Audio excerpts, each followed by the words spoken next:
Saludos, saludos nuevamente. Estamos acá en su espacio Vida y Sociedad.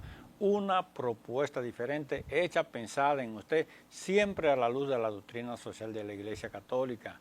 En este espacio, ¿verdad?, compartimos temas sociales, políticos, económicos, religiosos. En este día, ¿verdad?, no estamos acompañados de nuestro hermano, nuestro amigo Nicandro. Nicandro parece ser, le voy a preguntar a Jacinto a ver si me puede dar razón de él. Parece ser que soy yo por izquierda en el día de hoy. Está de vacaciones. ¿Está de vacaciones? Ya empezó sus vacaciones temprano. ¿Está de vacaciones o está en espíritu Pero lo importante navideño? es que él esté mirando el programa. Bueno, él dijo que no venía hoy, pero que no iba a ver por televisión. Yo espero que sí, que realmente sea, o si no, papá Dios se lo va a cobrar. Hermano, ¿cómo está usted? Todo bien, siempre contento y todo lo que implica uno estar sumergido en este tiempo tan bonito que es el tiempo de Adviento. Adviento de cara a esa gran fiesta que nos espera, que lo quiero ver a usted ahí en esa celebración de lo que es el nacimiento de Jesucristo. Todo el sentido cristiano de nuestra razón de ser tiene que ver con la encarnación de Dios en su Hijo, y eso es lo que nosotros celebramos en este tiempo, analizamos y sobre todo como punto de partida para que todo el año realmente nosotros estemos con esa alegría, con ese sentido. ¿Le puedo hacer una pregunta? Sí, hasta dos. ¿Qué usted va a estrenar este año? Yo soy... Dígame que va a estrenar, porque en Navidad se estrena. Yo soy de la persona que para este tiempo no compro muchas cosas. La gente me regala y veo sí o no, pero puedo coger una camisa o una chacabana de esa que tengo ahí un año que no la uso. No, pero Y esa la saco, entonces eso ahí no es estoy yo. estrenar, eso es engañarse. La gente cuando la ve sale, como tiene un tiempo que no me ve con ella puesta, dice, pero va, está estrenando. No, Entonces, pero al que le vaya a regalar algo, usted le dice, mira, regálame tal cosa. No, No. entonces, mi esposa está escuchando el programa, así que sería bueno que ella le haga caso a usted para que yo en sintonía pueda estrenar algo nuevo, que ella lo compre. Ya usted sabe, saca los mojocitos de abajo de la almohada, ¿verdad que sí? Compre esa chacabana a Jacinto. Navidad es eso, Navidad alegría, Navidad uno siempre, tenemos que decirlo, tenemos que estrenar, pero lo mejor es estrenar un corazón nuevo, Sí, un corazón dispuesto, ¿verdad?, a aceptar a los demás, como decíamos en el programa de ayer, un corazón donde nosotros podamos acoger al hermano, al amigo, acoger al inmigrante, al vecino, reunirnos con esos familiares, esos amigos que hace tanto tiempo que no vemos, celebrar el nacimiento de Jesús, ¿verdad?, hacer los regalos que tengamos que hacer, recibir los regalos que nos puedan hacer, en la medida de lo posible. Como decía el Papa León, y así lo veíamos ayer, tenemos que celebrar, ¿verdad?, con mesura, tenemos que celebrar con un espíritu cristiano. No significa que la Navidad para nosotros tenga que ser triste. Nunca se ha dicho que el cristiano es un ser triste, ni que no tengamos que celebrar. Hay que celebrar el nacimiento de Dios, hay que celebrarlo. Y nosotros estamos llamados a prepararnos en este Adviento, prepararnos espiritualmente, prepararnos materialmente, preparar nuestra casa, nuestro cuerpo, nuestra familia para esa gran celebración que es el nacimiento de Dios. Y como siempre he planteado, desde que tengo un poquito de conocimiento, ¿verdad que sí? El nacimiento de Dios significa ese umbral entre romper con la vieja alianza, ¿verdad? Recibir a quienes los profetas habían anunciado para iniciar entonces el reino de Dios, iniciar, ¿verdad?, ese Dios que camina con nosotros y que nunca, desde que nació hace 2033 años, nos ha abandonado. Yo quería hacer una pregunta, ahorita que usted me estaba insistiendo con lo de qué voy a estrenar. ¿En cuántos angelitos usted está? ¿En cuánto? Para este año siempre está uno en el angelito de la casa, en el angelito del trabajo. Mira en cuánto. En cero. Ya a mí no me invitan, angelito. Cero angelito. A mí me piden para usted está como olvidándose de la tradición, don Alonso, cuidado, que eso es parte también de la magia que tiene la Navidad. Bueno, no sé si es que ya me están viendo. O lo excluyeron no por sé la edad. No sé si es que me están viendo como una especie de dinosaurio en explosión, ¿verdad? Que sí que creen que ya yo no puedo celebrar. Pero bueno, martes ya nos haremos, ¿verdad?, nuestro respectivo intercambio de regalos, aunque sea de avecito, pero algo hay que regalar. Y ahí es fácil porque hay nada más dos nombres. Sí. Tú me regalas y yo te regalo. No, bueno. Y tal vez van juntos a comprarlo también para que se ponen de acuerdo y hacen un solo viaje. Vamos a ver, pero definitivamente Los Angelitos es parte de este espíritu navideño.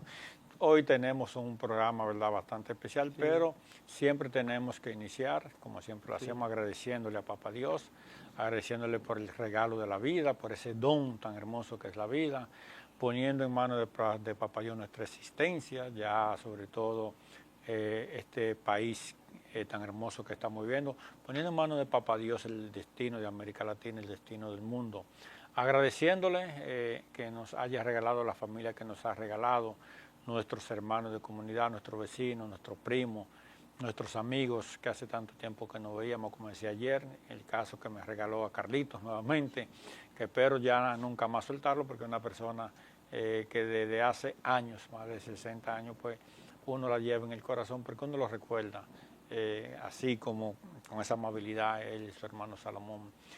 Y bueno, y agradecerle a Papá Dios por Marta, mi esposa, mi amada, por Martina del Sol, por Soledad, por Luna Isabel, mi nieta, por Taína y por tanta gente que uno ama, agradeciéndole la vida también por Nicandro, ese nuevo hermano que nos ha presentado acá en Vida y Sociedad, agradeciéndole a Papá Dios por su vida, ante todo, y pidiéndole, ¿verdad?, que los años que nos toca estar juntos, pues que sean años de paz y armonía, sí, de colaboración. Y aprendizaje, de ese entusiasmo de poder, como decimos, lo viejo con lo antiguo, algo interesante tiene que dar.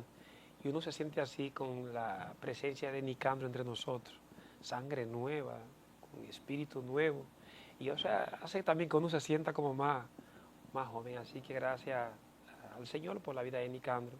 Iván que es una figura clave para este programa de Vida y Sociedad, que se encarga del contenido, que se encarga de los detalles, para que este programa llegue a sus hogares tan nítido. Hasta lo que usted se va a poner, está ahí, Iván, no, esta camisa como que no va, esa camisa. Sí, sí. Y aprovechamos para darle la gracia y saludo a mi amiga, a esa querida esposa suya, doña Marta, que también tiene ese ojo clínico, y ella le asesora y dice, miren, me gustaría que vengan con este tipo de color para que el programa se vea nítido, no solamente contenido, sino que la televisión es imagen, entonces hay que aprender. Así que siempre las correcciones son importantes cuando intentamos cambiar, mejorar lo que hacemos, que con todo el gusto y el entusiasmo para que este programa llegue a sus hogares así de chévere, así de bonito. Así es, ¿verdad? Aprovechamos para presentar el contenido, siempre nuestro resumen de deporte, nuestro resumen de noticias. Vamos a ver un tema sumamente interesante, ¿verdad? Y es si debemos orar, aunque parezca que todo es en vano, cuando uno ora y pide y ve que no se nos complace. Es un tema muy interesante, ¿verdad que sí? Ver el tema de la corrupción, de Jean Alain a Santiago Jacín. Sí. Eso me parece el título del libro de Fidel, de Cristóbal Colón a Fidel Castro, ¿verdad que sí? Ese recuento histórico de América, siempre visto a la luz de ese gigante que se llamó Fidel Castro Ruz. Gústele a usted o no le guste, gústeme, sí, a muchos no le guste, Fidel es Fidel, sí, y seguirá siendo Fidel durante muchos años. Entonces vamos a ver este análisis que vamos a hacer, esta comparación de la corrupción, de lo que significó el impacto de Jean Alain y de Santiago Jacín en el caso Senasa. Eso lo vamos a ver cuando regresemos, luego de la pausa. También tenemos, se me olvidaba, un invitado muy especial. Tenemos, ¿verdad?, a un gestor cultural del Brasil. Él es Valdec Almeida de Jesús. Él, aunque labora, ¿verdad?, en la Corte Laboral de Salvador de Bahía, en Brasil, es ante todo un poeta y un gestor cultural. Y es ese peregrino que hace en el día de ayer, don Jacinto decía, que había acogido en su casa en estos días de Navidad, cumpliendo ese mandato del Papa, acoger al peregrino. Y lo acogemos también en Vida y Sociedad. En Vida y Sociedad. Nos vemos tras la pausa.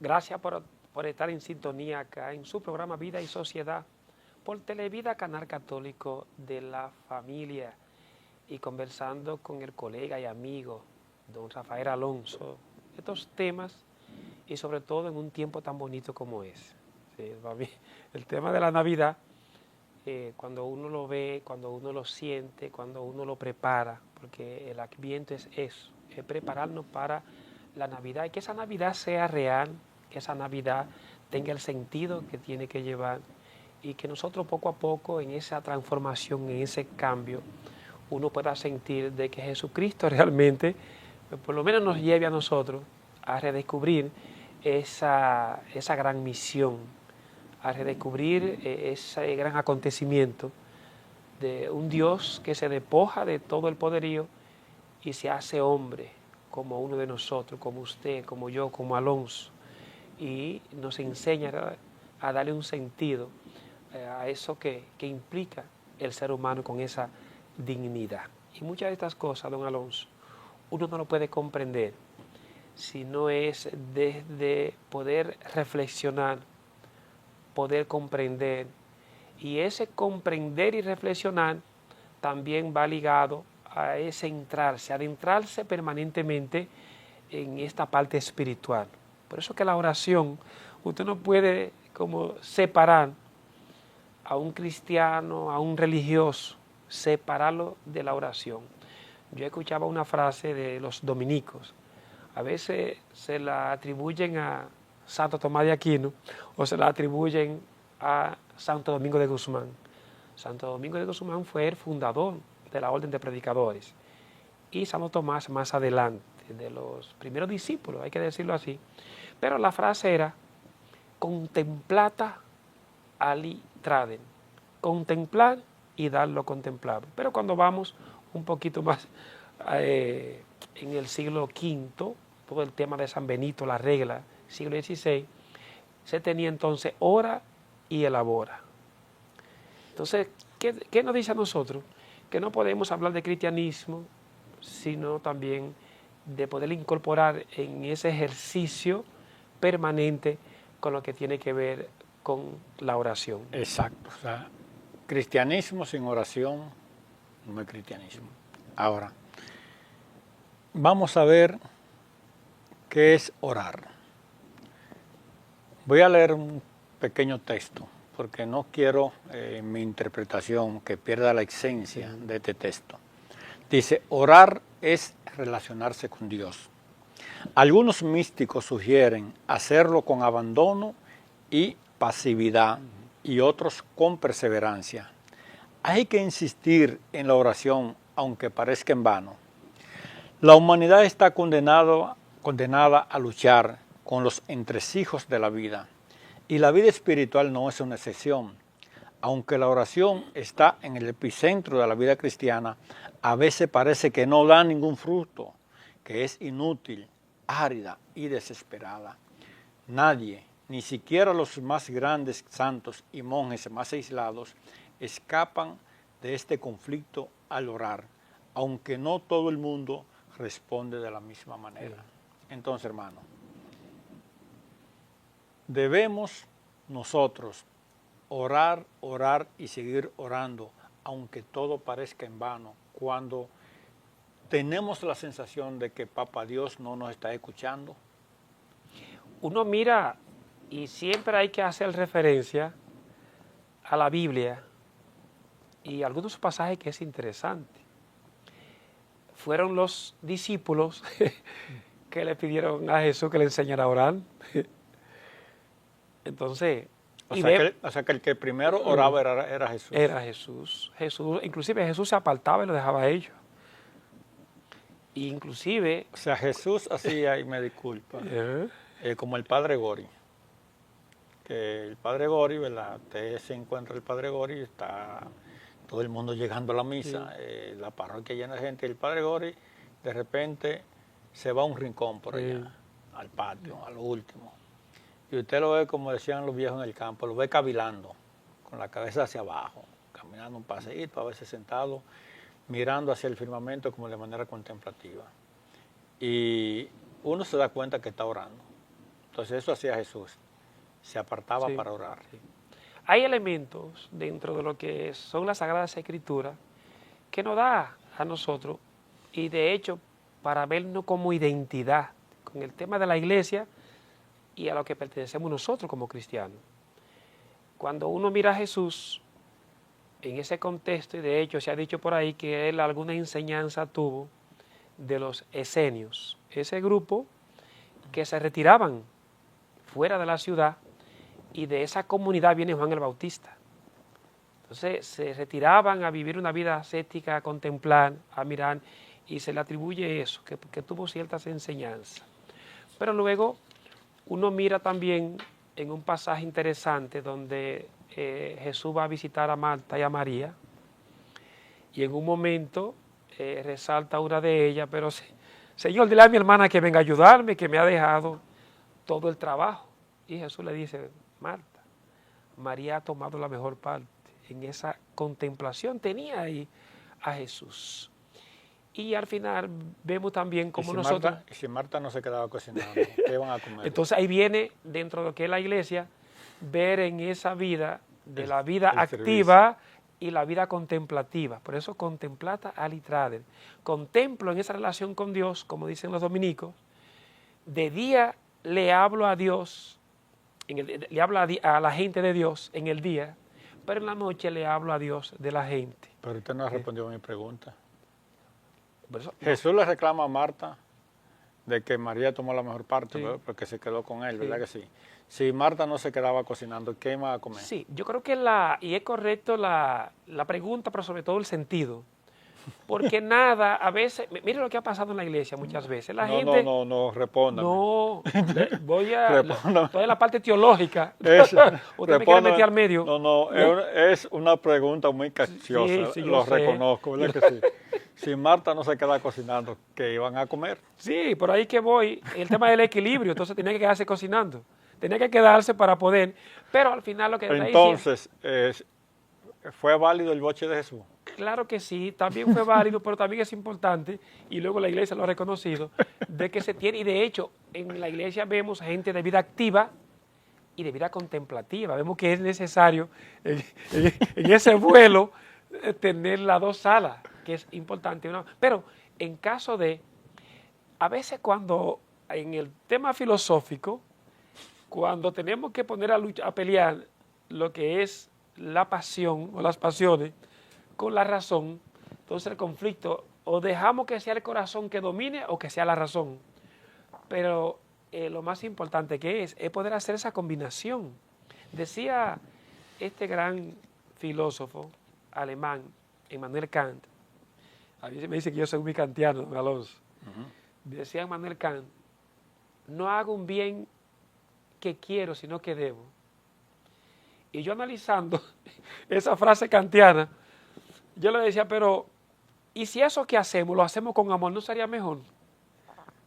Entonces creo que la oración, desde la contemplación y la vida activa, creo que cuando uno introduce el tema de la oración, de dejar que sea Dios en ese contacto, en ese encuentro, en ese dejarse llevar, en ese dejar que sea el Espíritu Santo que habita en nosotros, para que nos dé inclusive el don de la sabiduría para discernir, eso solamente lo logramos nosotros cuando sacamos tiempo para tener un encuentro personal con Dios. Entonces, hermano, ¿qué nos quiere decir cuando se nos llama a orar con abandono, con pasividad y con espíritu de humildad? Sí.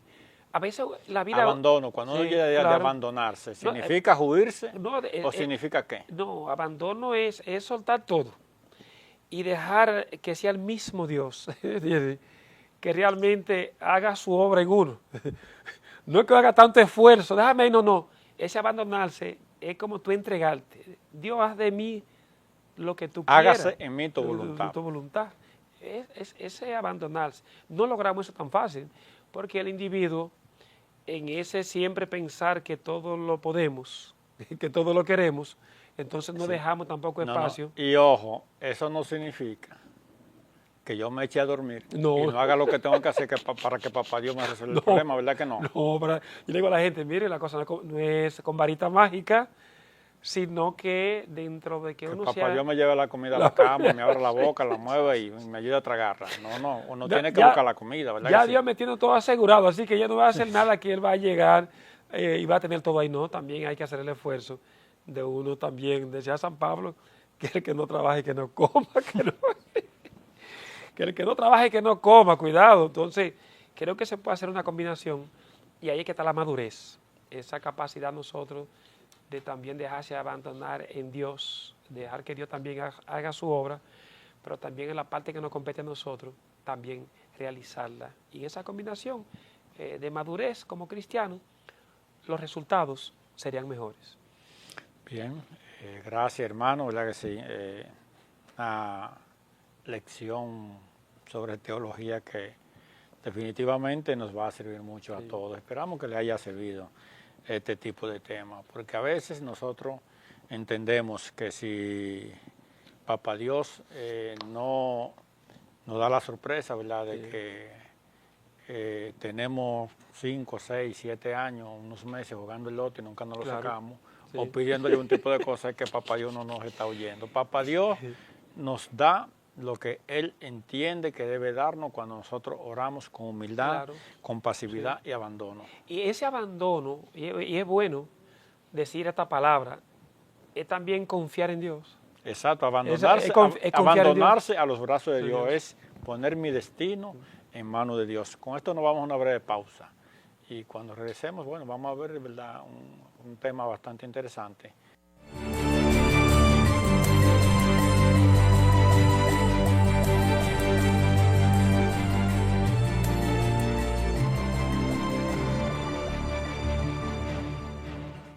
De regreso acá en su espacio Vida y Sociedad por Televida Canal Católico de la Familia, y pasar de un tema reflexivo, de oración, de abandonarse, y ahora tener que como volver a la realidad, don Alonso, a partir de lo que está pasando en el país. En el país, en este caso, con todo ese tsunami que ha creado lo que pasó en Senasa, que todavía nosotros no nos enteramos así. ¿Qué es lo que ha pasado en Senasa? Aunque vemos que el Ministerio Público sigue las indagatorias, sigue investigando, sigue y dice que más adelante, no solamente estos 10 imputados, que ya se le conoció medida de cohesión, sino que más adelante es posible que otras personas se sumen a ese proceso tan delicado, y más, como dice el Ministerio Público, que está declarado como un caso complejo. Sí, es interesante. El caso Senasa ya, de hecho, ha comenzado a tener consecuencias, y consecuencias que tocan a familias. Sí. Vimos como recientemente tuvo... Familia, apellido, vamos a decirlo así, tocan apellido sonoro. Tocan familias. Vimos como la hija del señor Rick, ¿verdad que sí? Tuvo que renunciar a su posición en la dirección ejecutiva de la Asociación Nacional de Jóvenes Empresarios. Por la implicación y la responsabilidad que se señalan a su padre. A veces son nuestros hijos quienes pagan nuestros errores, y se supone que cuando alguien comete un error de manera libre y sin nadie empujarlo y planificada como parte de un entramado, pues los hijos no tendrían que pagar. Eso mismo pasa a veces cuando son los hijos quienes cometen algún tipo de situaciones que los padres nos vemos afectados. Y recuerdo el caso del general cuyo hijo, ¿verdad que sí?, se dedicó a asaltar bancos y una serie de cosas. Y como su padre tuvo que salir, inclusive a hacer esfuerzos por limpiar su imagen, presentándolo a última hora como que era un patriota que luchaba, que pertenecía a un comando revolucionario, como un esfuerzo de su padre, de verdad, de poder limpiar la imagen y la máscula que significaba su hijo. Entonces este caso, cuando uno lo ve, el de Senasa tiene muchas implicaciones. Hay quienes lo han comparado con el caso de Jean Alain, ¿verdad que sí? ¿Cuál de los dos es peor? Y uno diría, bueno, cuando tuve el caso de Jean Alain, ese entramado mafioso que se describe en la construcción de la cárcel La Parra, uno diría, ¿dónde está el gran pecado de Jean Alain? Además de haber sido parte o la cabecilla de ese entramado mafioso. Está en que precisamente él era el Procurador General de la República. O sea, era la parte que representa al Estado en el sistema de justicia. Era quien acusaba. Entonces, de repente, quien acusa y quien está supuesto a velar por la justicia, a nombre del Estado, aparece encabezando un entramado mafioso y criminal que se roba un dinero grandísimo, ¿verdad? Es decir, en el caso de Santiago Jacín, el gran pecado está en que se trata de la salud de la gente. Y uno diría, bueno, los dos son crímenes, ¿verdad que sí? Y los dos, a mi juicio, jugaron con la salud y la vida de mucha gente. Decía Jenny Berenice Reynoso, la procuradora, que los crímenes, los actos de corrupción, son crímenes de lesa humanidad, son crímenes que violan los derechos humanos. ¿Por qué violan los derechos humanos? Porque cuando usted se roba el dinero de la construcción de un hospital, de una cárcel, lo que sea, con ese dinero que usted se ha robado, se dejan de construir muchísimas otras cosas. Por ejemplo, ¿cuántos presos, por ejemplo, no han muerto por estar hacinados en la cárcel de La Victoria, una cárcel que fue construida para 800 y pico de gente y hoy tiene 8.000 y pico de personas, ¿verdad que sí? ¿Cuántas personas no han perdido la vida por el hacinamiento, que no han podido ser tratadas? Pero ¿cuántas escuelas se han dejado de construir por ese dinero haberse robado y esa cárcel está así? Entonces, cuando un funcionario se roba los dineros públicos, afecta la vida, la salud de la población entera, porque se han de construir carreteras, se producen accidentes de tránsito porque no se tapa un hoyo en una carretera, se producen accidentes porque no se construye un camino vecinal, se producen muertes porque no se pueden comprar medicina. Y en el caso de Senasa, bueno, pues entonces eso implica directamente que muchísima gente dejó de recibir sus medicamentos porque no aparecía el dinero, o a otros le hicieron procedimientos que no llevaba para su salud, para esos procedimientos pagárselo a un prestador determinado, una prestadora determinada de salud. Siempre digo, ¿verdad?, que, por ejemplo, mi experiencia, y eso lo vine a entender cuando trabajaba en la ARS del Colegio Médico Dominicano, de que cuando un médico mandaba a solicitar la aprobación de un procedimiento, una medicina, quien atendía al médico, ¿verdad?, el auditor, ¿verdad?, el médico, lo primero que hacía era decirle si ese medicamento, si ese procedimiento estaba aprobado o se correspondía con lo que estaba pidiendo para podérselo aprobar. Y se rechazaba muchísimas cosas. Pero en Senasa parecía que había una vía expedita para que muchos médicos y muchas clínicas y gente muy sonora, ¿verdad que sí?, se le aprobaran todo lo que mandaban. Y por eso ese entramado corrupto tan grande. No es que el señor Santiago Jacín se haya robado todo ese dinero él solo, sino que ese dinero se distribuyó en un entramado que donde hay mucha gente del sector privado, mucha gente del sector público. Y es que los dineros que tú recibes en campaña, cuando alguien, ¿verdad?, está al frente de un movimiento político para promover una elección presidencial, entonces ese dinero hay que devolverlo con creces y con mucho interés. Uno mira esa comparación y yo veo dos puntos, dos cosas que puedo resaltar con este caso. Primero, en el caso de Jean Alain, con el tema de corrupción, también están involucrados empresarios. Sí. Están involucrados y hay gente que tuvo que renunciar de este gobierno, que también era parte, porque un hijo de él estaba también en el tema investigado por con quién estaba negociando Jean Alain. Diríamos, es sencillo, que en aquel entonces era ministro administrativo de la presidencia, su empresa construyó esa cárcel, ¿verdad que sí? O tenía contrata y estaba al frente de su y tuvo que renunciar. Ahora, lo otro es cómo Jean Alain se manejó con algo que aquí el país no lo toleró por el abuso de poder, y es la humillación que él quiso hacer con doña Miriam Germán. Fue algo realmente que, y todos conocíamos la trayectoria de Miriam, y cómo en esa entrevista para ratificar el Consejo Nacional de la Magistratura, cómo Jean Alain realmente hizo una proyección de lo que era él hacia ella, y la población no toleró eso. Y lo otro es, dentro de lo que es este caso de Senasa, ver todos los vinculados que hay, yo diría que son dos casos que para que nosotros como sociedad, como país, como gobierno, estuviéramos avergonzados de aquellas personas que tienen que dirigir los recursos, el presupuesto que tenemos, que se le da para hacer un trabajo. Y más escuchamos ayer a un representante de la Fuerza del Pueblo, que es Omar, que es senador, que se pone en contra de la aprobación del presupuesto, porque no es posible, dice él, que un presupuesto se apruebe donde es más lo que se pide que lo que el Estado va a percibir por el tema de los impuestos. Entonces, así, el gasto fijo, el gasto fijo realmente no se cubre ni siquiera con el presupuesto. ¿Qué implica eso? Que para el año 2026 nosotros estaríamos empezando el año cogiendo prestado para poder resolver lo que es el gasto fijo, primero, y lo segundo es, aquí en este país ni siquiera se trabaja el tema de la prevención.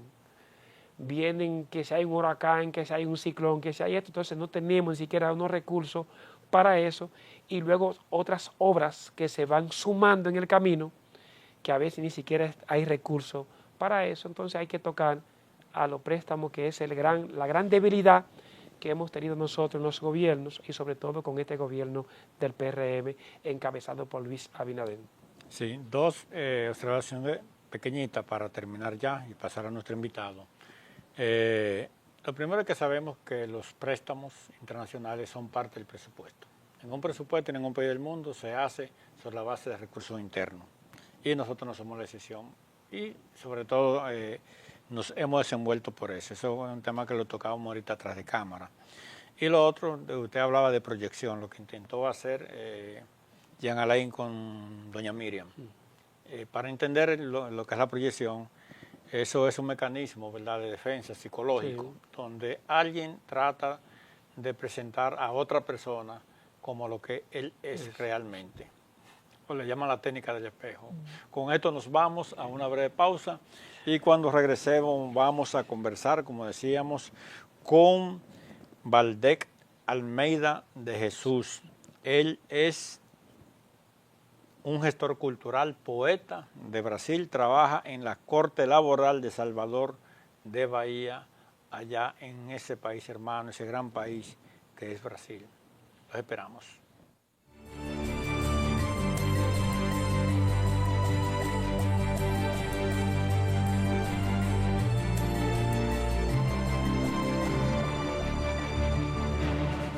De regreso a su espacio Vida y Sociedad, un programa que nos permite a nosotros llegar a sus hogares.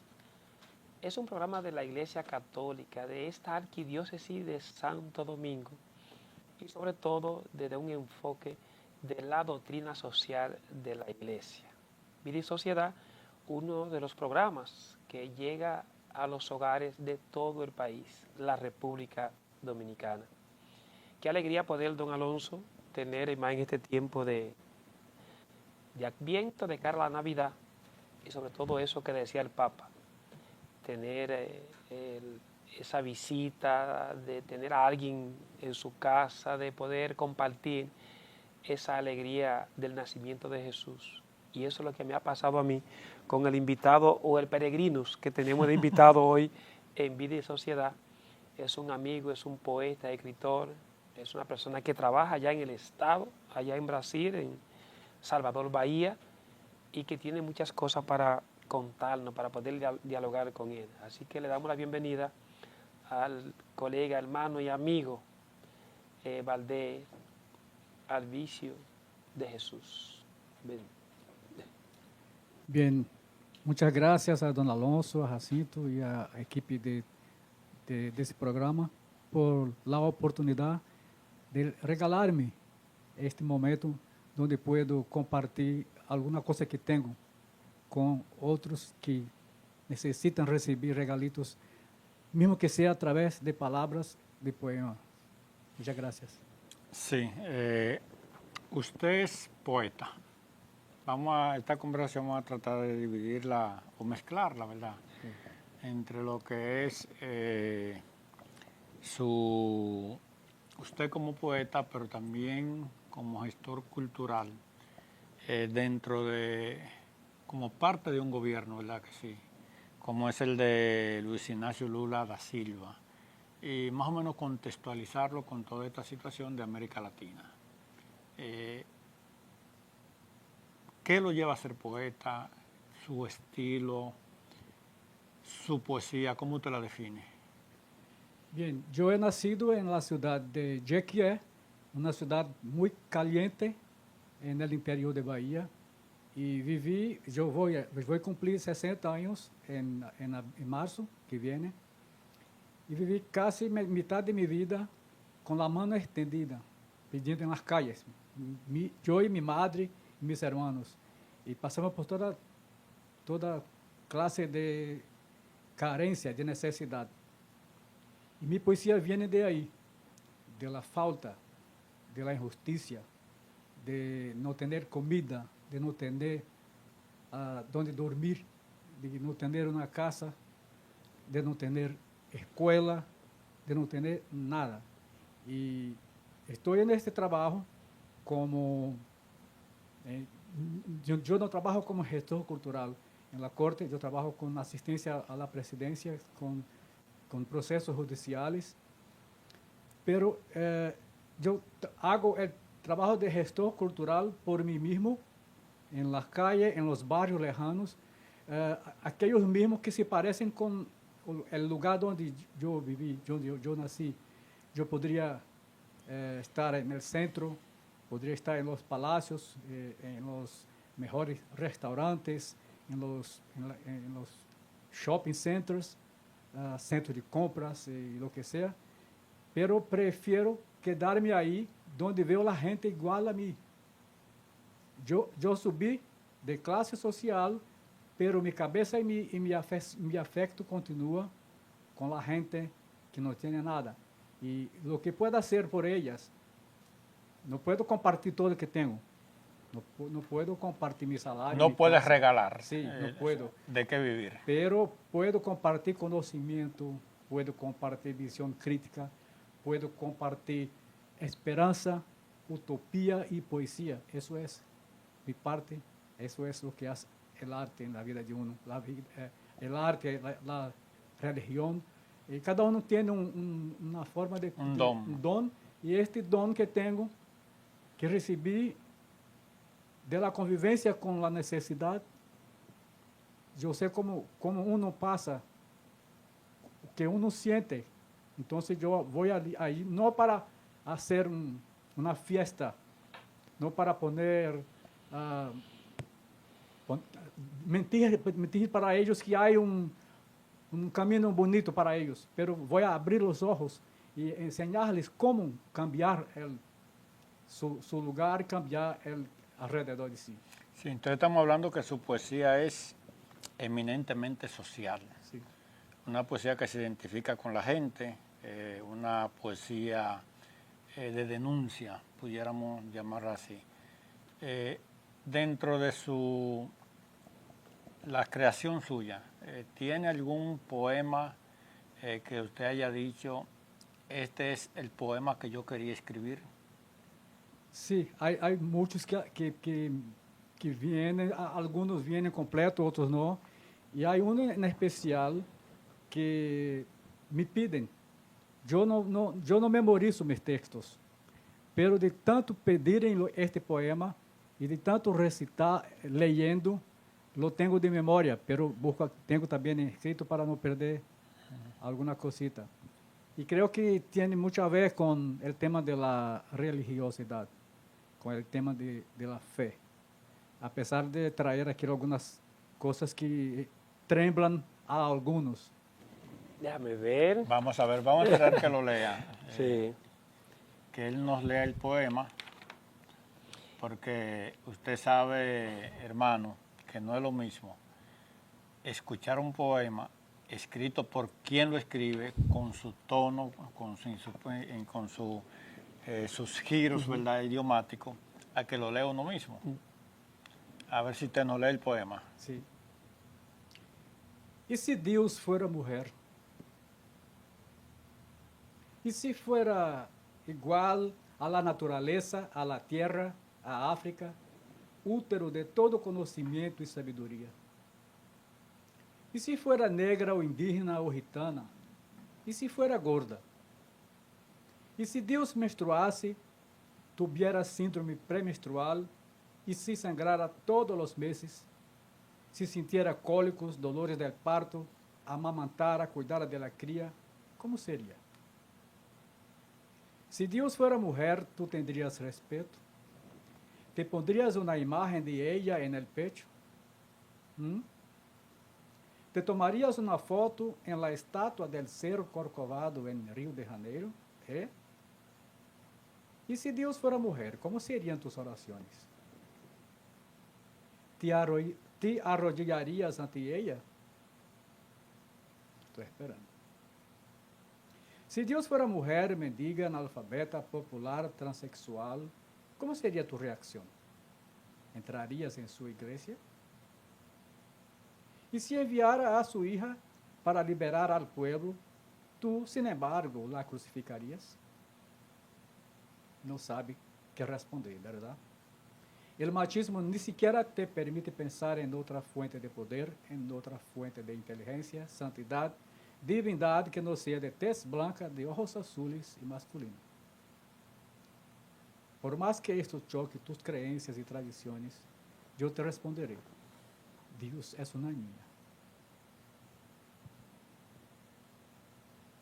Uno mirando el papel del poeta, del escritor, y sobre todo de no quedarse indiferente a lo que pasa el mundo, lo que vive el mundo, y más cuando se tiene esa experiencia de donde uno viene, de vivir las desigualdades sociales, de poder entender el mundo, pero también verlo de esa mirada que tiene Cristo. Nosotros en este espacio, Vida y Sociedad, que es un programa en un canal de la Iglesia Católica, y que sobre todo hacemos un enfoque de lo que es la doctrina social de la Iglesia. Es la Iglesia que no se queda indiferente a los problemas que pasan y que uno tiene que hacer poesía también de esa realidad. Ahora, ver esa realidad y hacer poesía, abrazar todo lo que es el arte y la cultura desde una evangelización, de poder como instrumento llegar a las personas, llegar a las comunidades, llegar a los pueblos, llegar y que desde ahí se logre una transformación. Pero esa transformación también tiene que ayudarnos a llevar a la gente a conocer a Jesucristo. A Jesucristo como Dios, a Jesucristo que vino a liberarnos tal vez de tantas cosas que tú compartes con nosotros y que vemos también en otros poetas. Nosotros tenemos un poeta que estuvo hasta cierto punto apartado por un tiempo de la iglesia, pero luego el Papa Francisco lo retomó en el sentido, y vemos nosotros cómo ahora que uno más lo conoce, hay una identidad de ese sacerdote, de ese escritor, de ese poeta, de esa realidad que vive el pueblo, pero también esa realidad que debe ser evangelizada para la transformación. No es posible lograr una liberación de todo lo que implica el individuo, sino a través de eso que plantea Jesucristo. ¿Cómo lograr que el individuo se libere de las ataduras, del egoísmo, del odio, de las divisiones, de hablar inclusive que hay personas todavía que por ser blancas piensan que son más personas, que por ser rico piensa que es mucho más que el otro? Sin embargo, la propuesta que tenemos va desde esa óptica, y la pregunta mía va en esa línea, desde la poesía, desde lo que escribimos. ¿Es posible lograr esa identidad, esa igualdad, pero que se logre realmente una verdadera liberación en el individuo?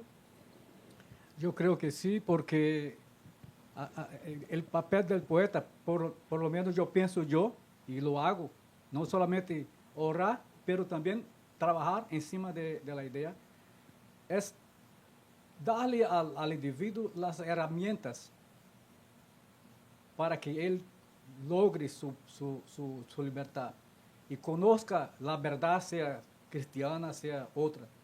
Y desde ahí construir su camino, no solo para destacarse, para quedarse como ganador de algo, de alguna cosa, pero trabajar con la comunidad, trabajar con todos, trabajar juntos, porque yo sé que Jesús no hacía una cosa para sí mismo, hacía por la comunidad.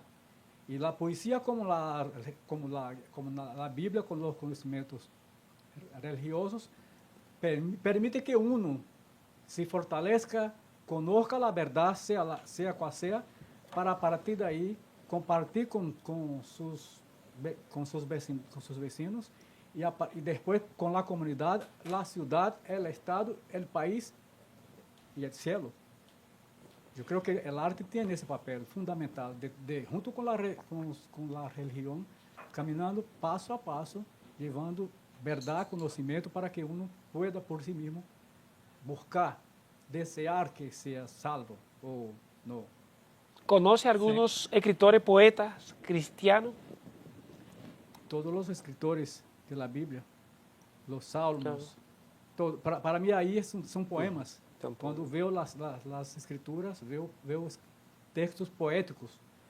La búsqueda por la verdad, la búsqueda por la salvación, la búsqueda por la paz interior, paz de la comunidad, paz para sí, para la familia.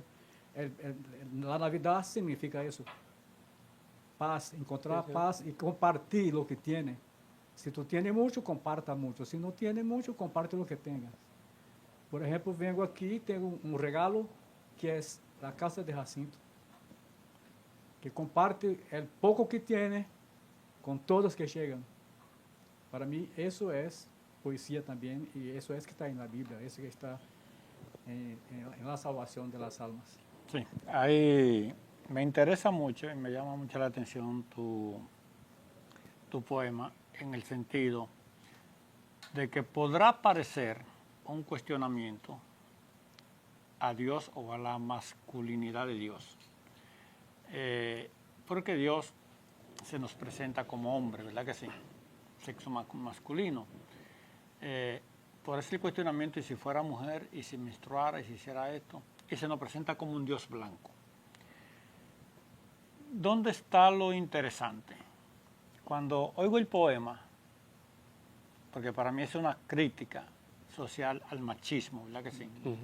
Es una crítica social al racismo. A un Dios que se pinta con ojos azules, blancos. Y me recuerda este poema de Eloy Andrés Blanco, venezolano, Angelitos Negros, dentro de la poesía negroide.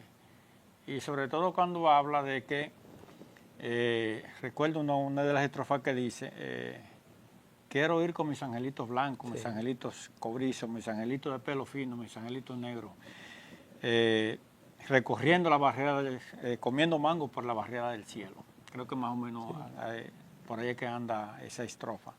Entonces, hablar de poesía, hablar de Dios y ver a Dios dentro del contexto de la generalidad, del color, de la posición social. Dios no tiene bandería por las razas, Dios no tiene bandería por la posición económica, Dios no tiene bandería por el sexo. Dios es un Dios de amor que se nos brinda, y así lo plantea el poema, para todos. No solamente, o sea, yo no debo seguir a Dios porque Dios es varón. Yo debo seguir a Dios porque Dios es Dios. No porque no seguir, pensar no seguir a Dios porque sea hembra o porque dé a luz. Sería una especie de aberración. Sí. Sino sigo a Dios por lo que Dios representa. Entonces, creo No, que Jesús, es el Dios que usted trata de presentar Sí. en ese poema, ¿verdad? Cuando cuestiona directamente el racismo y cuestiona el machismo. ¿no? Exactamente. Y sobre todo cuando vemos Jesús siempre va diciendo, cuando hicieron esto conmigo, con aquellos, lo hicieron conmigo, ahí estaba yo. Cómo ver de cómo Dios se identifica a veces con los más vulnerables, a veces con los más pobres, a veces con una opción preferencial. Y creo que por ahí que tiene también que orientarnos nosotros a la hora que escribimos una poesía, a la hora que hacemos un trabajo, ver que ahí donde está ese infeliz, ese necesitado, ese que está en la cárcel, ese que hay que visitar, también lo hicieron conmigo, dice Jesús. Entonces, desde esa óptica es que también vamos nosotros a redescubrir realmente dónde está Dios. Sí.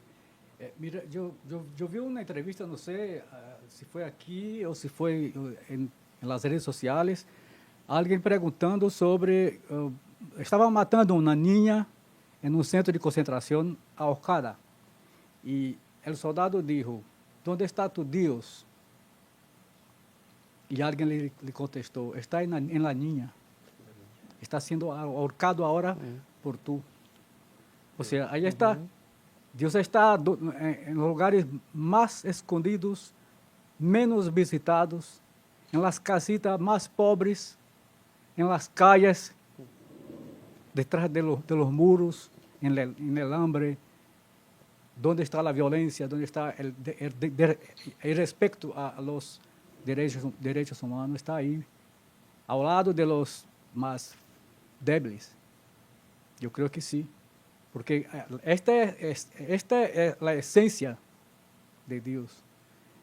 Pero muchas veces vemos Dios en los templos, en las iglesias grandiosas, en las procesiones, y tal vez Dios no esté ahí, esté detrás, esté abajo, está donde no buscamos.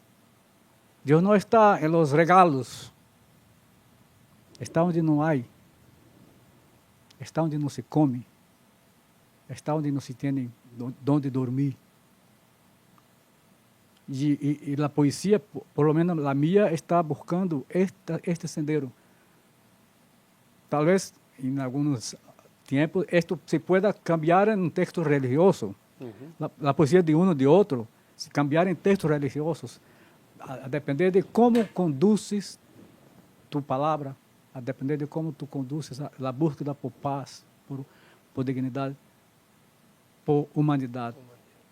Sí, nosotros te vamos a dejar la invitación abierta antes de que te regrese a Brasil, poder conversar un poco más en detalle, porque en definitiva, particularmente yo estoy descubriendo una poesía social que se identifica plenamente con la filosofía de nuestro espacio, la doctrina social de nuestra Iglesia Católica. La poesía es eso, la poesía es descubrir, ¿verdad?, esa iglesia en salida que nos hablaba tanto el Papa Francisco, esa iglesia que está después del muro del templo. Gracias.